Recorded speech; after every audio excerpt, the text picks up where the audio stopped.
Hunter, and thank you everybody for participating in tonight's live journal club. This is sponsored by the Young Aesthetic Plastic Surgeons Committee, which I'm the chair of. I'm Chad Tattini.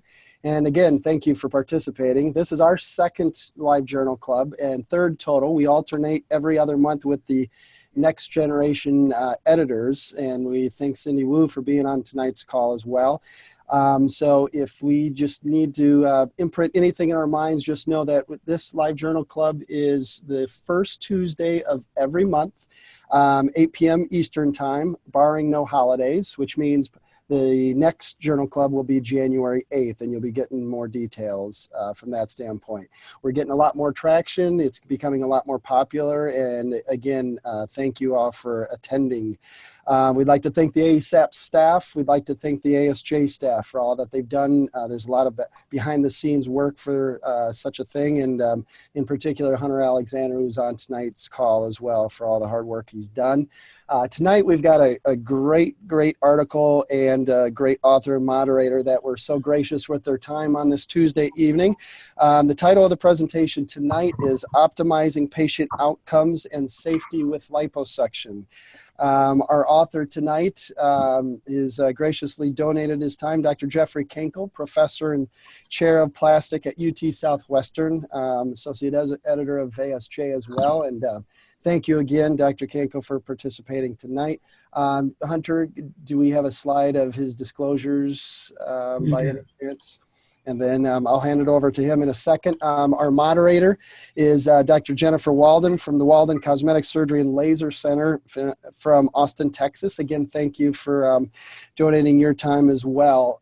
What we're going to do, we're going to hand it over to Dr. Kenkel here in a moment, where he will give a brief summary of pertinent and take-home points from the article itself. And then Dr. Walden will be the moderator for the session.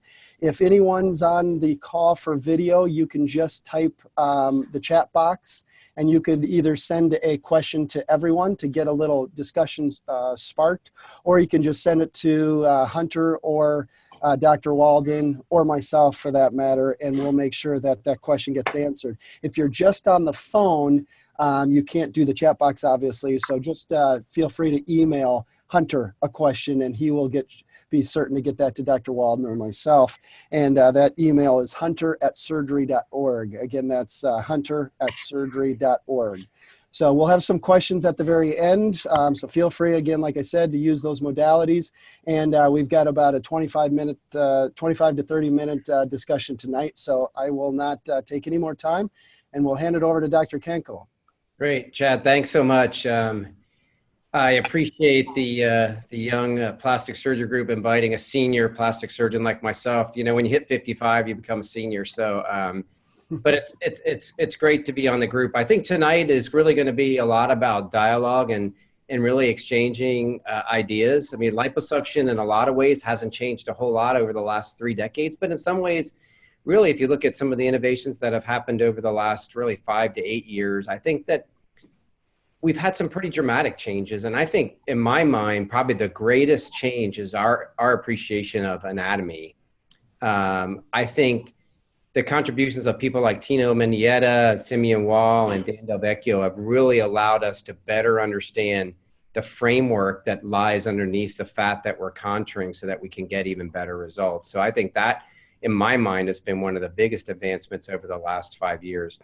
I think technology will always see some changes and improvements in technology. Some of them will be around long term, some of them won't. I think really over the last couple of years, we've seen some improvement in some of the technology, and maybe if people are interested, we could talk a little bit about that. So I don't know, Hunter, if you could throw up my slides. I've just got a few slides, and what we thought we'd do is just take out kind of a 20,000 foot view of of what the article was about. And again, I don't think that there's any great revelations in this overview here. It's just kind of updating everybody on kind of where we are and perhaps what's important. So if you can go to the next slide. So I kind of jotted down what I thought were some kind of neat points about the article, and it really begins kind of with the preoperative assessment. I think Dino, one of our chief residents, did a really nice job with the video and kind of highlighted how we examine patients when we see them. And obviously, like with anything, you're going to get a great history, but we think it's really important to examine patients in front of a mirror, and that's what we tried to show in the video. And I think that allows them to better appreciate what you're seeing. It helps point out some of the things that may be a challenge to treat. And I think make sure that you and your patient are on the same page with regard to where you're going to be focusing your treatment and what your expectations may be. I think some of the key things about the exam, I always find that sometimes while you can pick up asymmetries and some irregularities, I often have to go back to some of the photographs. So I know some people in practice actually use whatever their imaging products are, or perhaps their servers, so that they can pipe in those pictures and go over things real time with the patients. I think that's a great idea. Or else you can have the patient come back for a second visit and really go over those, because a lot of people don't, including myself, don't appreciate the asymmetries that you have until they're kind of laid out in front of you. I think important things, particularly when you're looking at the abdomen, is really trying to assess the degree of skin laxity that they have to determine whether or not they are a good candidate for liposuction alone. And certainly I know for my practice, I see a lot of patients who have had children. Really, you need to take a look at not only the skin quality, but the abdominal wall to make sure that they don't have a significant diastasis. And those patients that have borderline diastasis, but really are looking for a reasonable improvement of the contour, I mean, those are sometimes the hard decisions to make, whether you just do liposuction or where you go ahead and move forward with an excisional procedure. I'm always amazed, even in patients without scars, how common I see hernias, particularly when we're doing abdominoplasties. So it behooves us to really pay close attention to the abdominal area and the abdominal exam, maybe have them do a couple maneuvers to see if you can accentuate any hernias that they may have. It's always a little scary when I do a lipoabdominoplasty and lift that flap up and I have an undiagnosed hernia. It always gives you food for thought about what may be the best thing for these types of patients. Obviously, we all are concerned about patient safety, and I think we tried to spend a little bit of time talking about patient safety. I know we typically focus about a VTE prophylaxis, and we can certainly talk a little bit about that. I think we, like most people, use the Caprini assessment tool. Most of our patients who are undergoing larger liposuction procedures are going to be at least a Caprini 3. So there's no real standard of care, I would say, about whether or not to use something like this for liposuction, but I think you have to consider it, particularly when you start to go into higher risk procedures and combination procedures. Excuse me. Marking, marking can be pretty straightforward. There's no magic to marking. I think we all like to do it a little bit differently. I do like to mark patients in front of the mirror. I do think that it's helpful for them to see kind of what you're envisioning as to where you're going to treat, whether that's the day of surgery, or sometimes for bigger cases, we'll actually bring the patient in the day before, take our time doing some marks, and even take photographs. I really find that taking photographs of my marking has really taught me a lot over the years.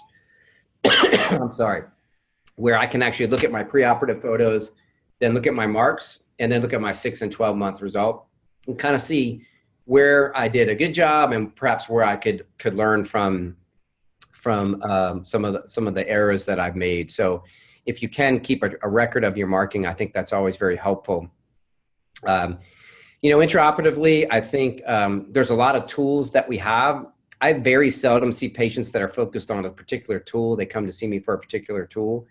But occasionally I'll have a patient that wants ultrasonic liposuction or laser or some of the other technology that's out there. And I firmly believe that while they can help us, it's really that surgeon and their experience that's going to give you the best possible result. And that's certainly what I relay to them. I was an ultrasonic guy for about 15 years and have been using power assisted now for about 6 or 7, and really was so impressed with what Simeon Wall had shown over the years that I really wanted to try that. So that's the technique I use. I don't do a lot of fat grafting, but I do find that my results are a bit better. Perhaps I'm a bit more aggressive than I was back in my ultrasonic days. And then finally, we talk a little bit about complications. Fortunately, the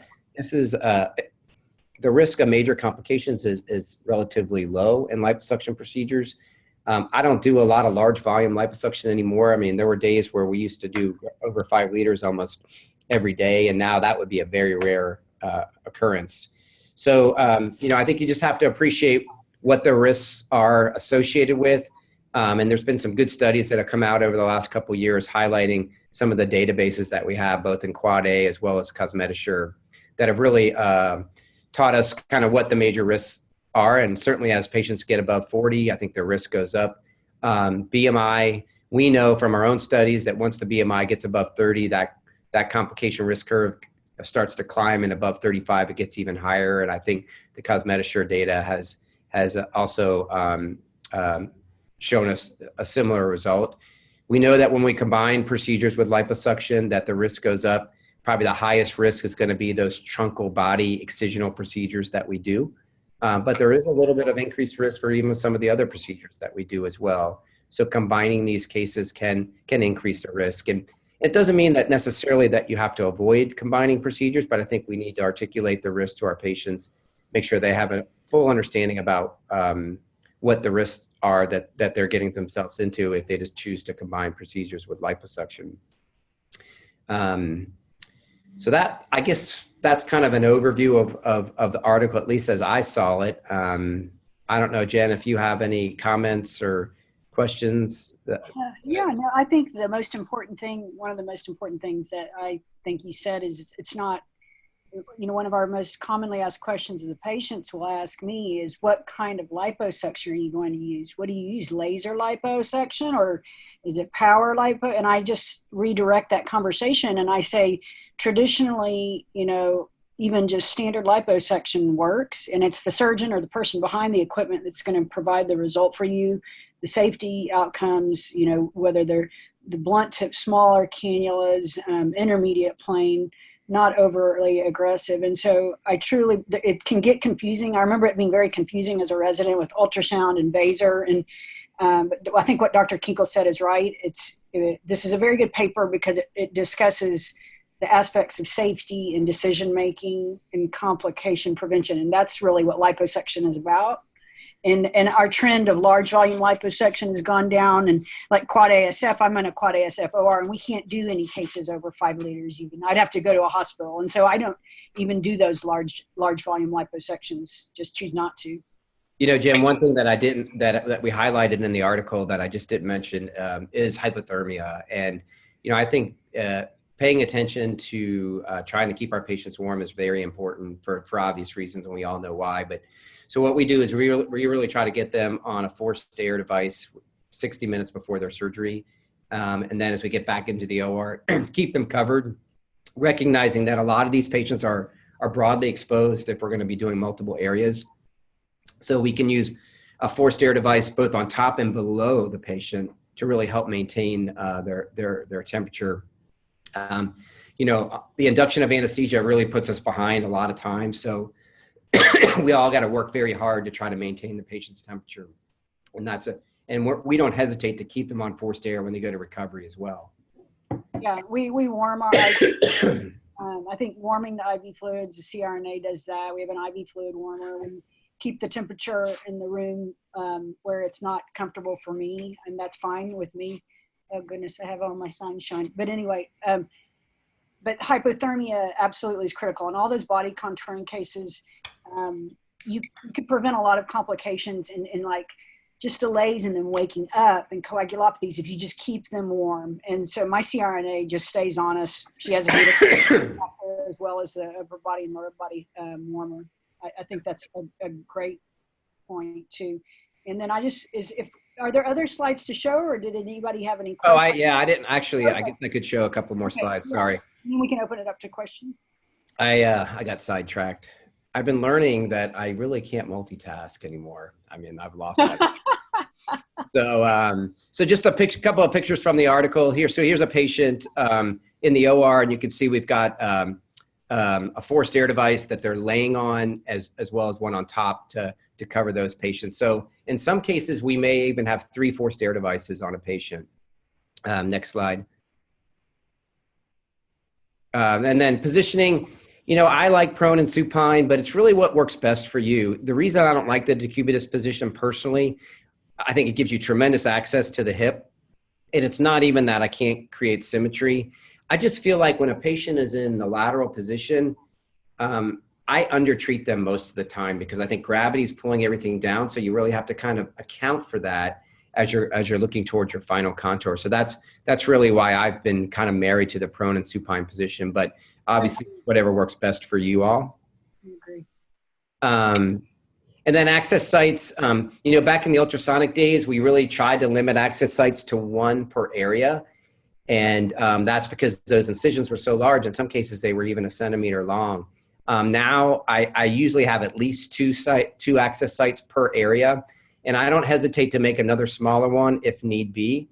I think when you're using the power assisted device, you have to be careful because there's a lot of frictional forces on those access sites. So I do use a little skin protector to try to help decrease the trauma. Because there's nothing worse than having a patient who's a year out that has a great result, but has PIH at each one of the access sites. And, you know, I've got a few of those patients in my practice, and I think just trying to protect that skin as best you can, however it may be, is really, really important. Next. And then this is just a picture in the OR of just different devices. As Jen said, traditional suction is still probably the main way that people do liposuction, and it works. And so there's nothing wrong with it. I think power just makes it a little bit easier, a little bit more efficient. But, you know, you could still get a great result with traditional suction. There's an old Lysonics ultrasonic device that we still have in the practice. So, you know, there's laser lipo. There's certainly RF devices that can help with skin tightening. There's all sorts of water-based devices that are out there. You know, if you look, I don't know, if I look hard at the data, in my mind, I don't see, while there may be statistically significant differences with device X versus device Y, I'm not sure if there's a clinically significant difference. And that's what's really important, obviously, to our patients. So that's why I'm kind of set where I'm at. Next.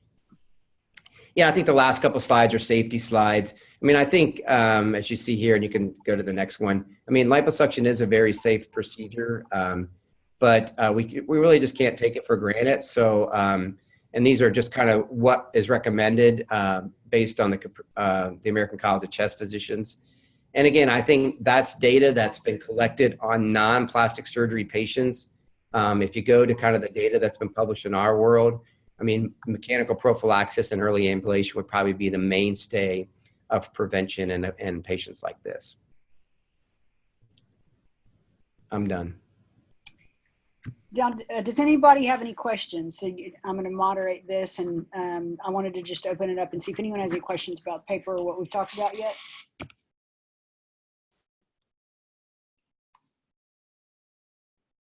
And everybody's muted. Hunter, do you see anybody with a text question or anything like that? Not that I've seen. I'm sorry, go to Dr. Tattini. I can start with a quick question. Jeff, did you guys do anything post-operatively if a patient's thick in certain areas, fat necrosis is a little bit more significant, such as lymphatic massages, post-op ultrasounds, and that sort of thing? Can you comment on that?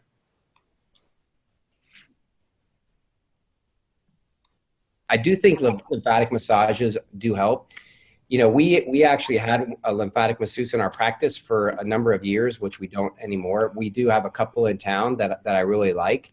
So if I have a patient who I feel is at a little bit higher risk for developing some perhaps lymphedema, certainly some of our excisional patients, we do go have them see them pre-op, and the lymphatic masseuses feel like they should have at least 2 treatments pre-op. And then we'll get them to the lymphatic massage person usually by the end of the first week. As long as they have experience with surgical patients, that's really the key. We also have kind of a therapeutic ultrasound in the practice. So whether it's edema in a neck from a facial procedure or just a persistent edema, most of the time in the lower abdomen, that's something where you can do a little therapeutic ultrasound. It heats those tissues, and then you combine that with a little massage, and that can certainly help. Those devices really aren't that expensive. You can get a used one for a couple $1,000s, and We use it mostly in facial procedures, but you can see it. You can even use it in truncal contouring or even extremity. Okay. We use postoperative ultrasound, kind of therapeutic ultrasonic massage, and radio frequency works well, and people need a little additional skin tightening.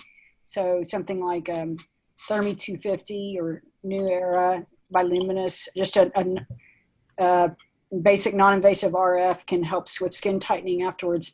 So Akash has a question, and it is, do you utilize imaging technology and simulations for lipo patients in both preoperative assessment and postoperative review of results with patients?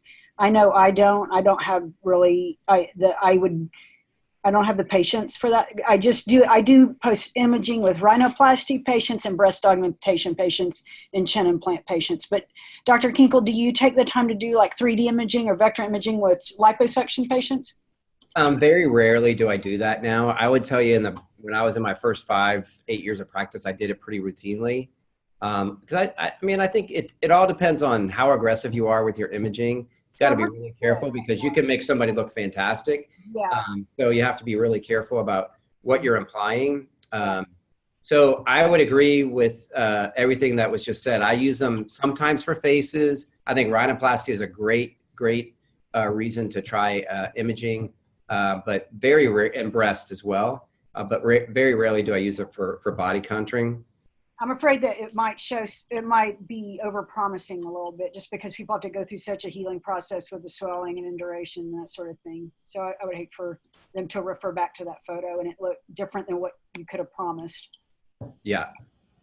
And then another question is from Obey Chaudhry to the group: for significant secondary contour deformities noted from previous lipo, what treatment modalities would you recommend? Fat grafting or aggressive equalization with a basket cannula?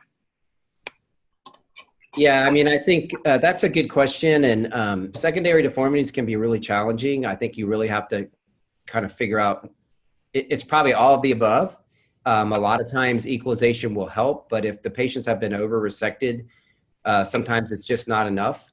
And even fat grafting in some cases may not allow the patients to get the contour they want.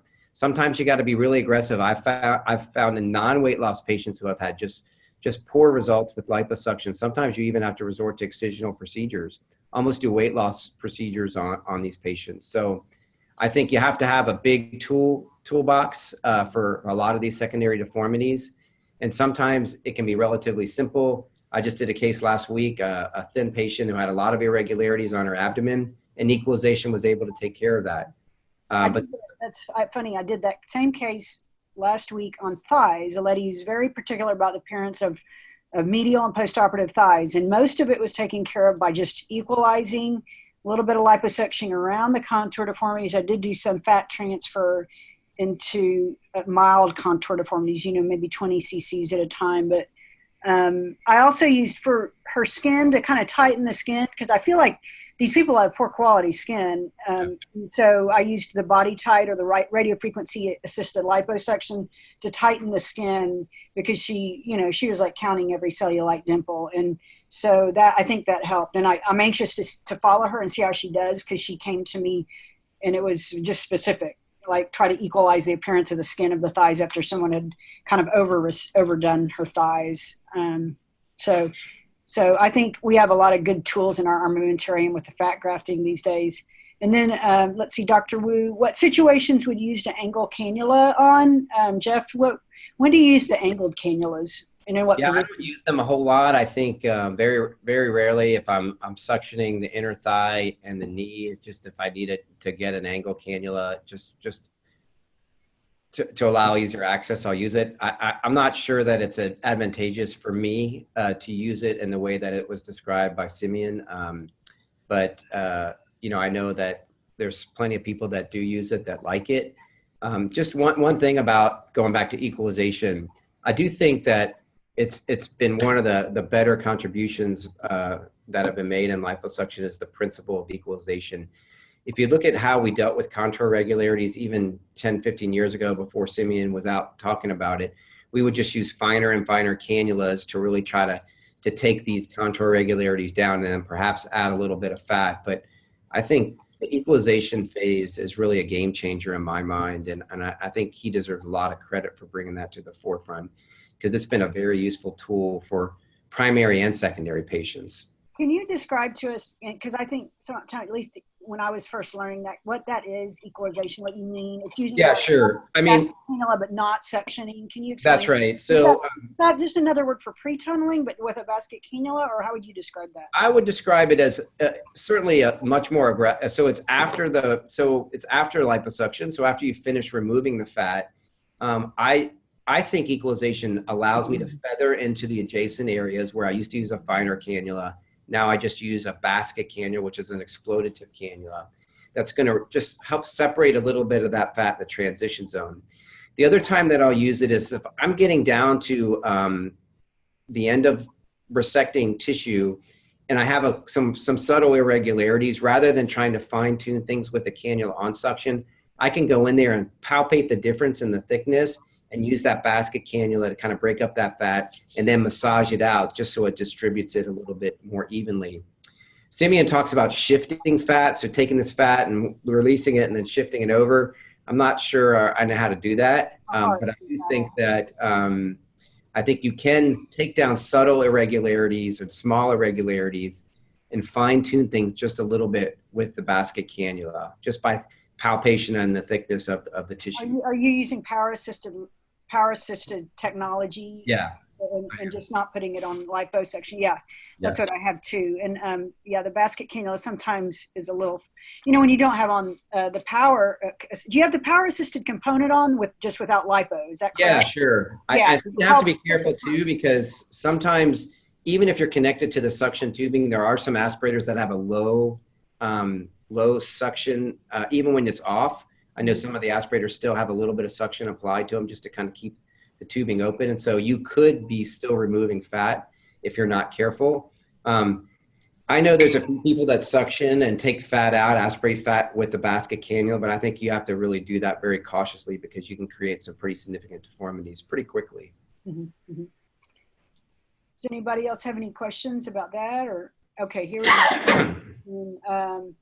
Okay, so do you have any thought, Miriam Saib Al-Zawani, to everyone, do you have any thoughts on whether power-assisted liposuction or other measures that initially break up the fat, such as safe lipo or ultrasound radiofrequency, are safer in terms of preventing intra-abdominal and intrapleural penetration by decreasing the amount of force used during aspiration lipo? Yep, I do have some thoughts on that, shockingly. So I think the important thing that we all recognize as we start doing liposuction and stop watching it as a resident is that you have to pay attention. So you need to use all your senses. You need to use your non-dominant hand to determine exactly where you are. And I think talking all around you. I mean, you just can't. I think this is the time to ask questions. Yeah. Right. You have to really pay attention. Mm-hmm. So the one thing that I feel like by simultaneously separating and infiltrating, you are using a little bit bigger basket, which I think is harder to get an intrathoracic or an intra-abdominal penetration. If you look at our old infiltration cannulas, there's anywhere between 2.4 and the biggest ones were 3 millimeters, and they're really flimsy. So you could very easily get that flimsy cannula deflected. And I actually think a lot of the intra-abdominal penetrations are from infiltration. So I think that using, Simeon's technique, simultaneously infiltrating and separating, uses a bigger cannula that would be much harder to do. The other thing you have to remember is you can't force anything. Even with the power, it's got to be a very even motion. Mm-hmm. And you have to pay attention to where your tip is. If you're going to try to navigate over the custom margin, make sure you position the patient, extend them out there, and slowly navigate that over. And what I even do is off the power, just navigate that up there, so I have good control of where that is. That's a place where you get into trouble. Or if you have some scar tissue, say it's a secondary, and the patient, you're meeting some resistance and you're forcing things, that's not a good situation to be in. So never force things. And if you're going to be in an area like that, a bigger cannula, while it can be a little bit more challenging, is going to be safer. Yeah, I think the word force is right. It's a danger word. You never really are going to want or need to force through something. That's where we have to stop and it's a zone of adhesion or a real bad fibrosed scar, and you just don't want to have to force anything ever. So that's scary. Dr. Walden, I think we have probably time for one more question, and I do see another one came through. Okay. So All in right. case we immediately get we end this call. Thank you again for everyone attending, but I think we have one more question. Go ahead, Dr. Walden, sorry. Akash says, what are your biggest pain points with liposuction that you'd like to see addressed by research or industry? And I can answer. My biggest pain points is that and it's getting better for me, but I'm 5'4", 125 pounds, and I've had shoulder surgery. So the advent of power-assisted mechanisms and mechanisms that didn't require as much surgeon strength and exertion were good for me. And so the power-assisted lipo and the power devices to inject fat have really helped me a lot. And so speaking truly to pain points and kind of trapezius muscle spasm and shoulder pain, I think power assisted lipo has really was a life changer for me. And so I really like the fact that is advancing. All of the energy mechanisms, RF, laser, I think we just hold industry to task on long-term studies on efficacy, and does it really change the result or not, or does it add to complications like burns and thermal injury? And Jeff, your turn. Yeah, I'm not sure I completely understand the question. If it's my personal pain or if it's the patient's pain, I'm not. I think the one thing that has happened with all the devices is that the FDA is going to change the 510K process, and so a lot of these devices that are out now are just approved from a predicate device that was approved 10 or 15 years ago for a different reason. So the FDA, I think, is finally going to get their act together and really hold these companies accountable. They're going to need, right now they don't have to present any data to the FDA and they get these devices approved. Oh, this was approved 15 years ago for this, but we're going to, accept it as a predicate. That's all going to change. And I think we're going to benefit from that. Because these devices are a couple $100,000. And our patients are going to benefit from it because the data, the science is going to have to be proven before a lot of these devices are going to be released. So I'm looking forward to that. I think it's going to be much tighter regulation by the FDA, and I think it's long overdue. Yeah, I agree. I think, the pressure to buy a $200,000 device to add to a surgery that already works, and we can provide good results if, with using our own hands and staying in tune with patient safety is, it's good that there'll be more oversight on that. So maybe surgeons don't feel so pressured to have to add a $250,000 device to their practice when they start. That's really hard for anybody to pull off. Agree. Well, I think that concludes everything. Again, much thanks goes out to Dr. Kenkel and Dr. Walden for your time. I think we learned a lot of prudent points tonight. We may get abruptly cut off here, so I would just like to end the call and say thank you again for everyone for attending. There will be a recording of this on Radar so that that anyone can access at any time, as well as all the archives of other live surgery journal clubs. So again, tune in every month. And again, thank you, Dr. Kenkel. Thank you, Dr. Walden. Thanks, and thank you. Great. Thank you, guys. Have a good night, everybody. Holiday. All right. You too. Bye-bye. Bye-bye.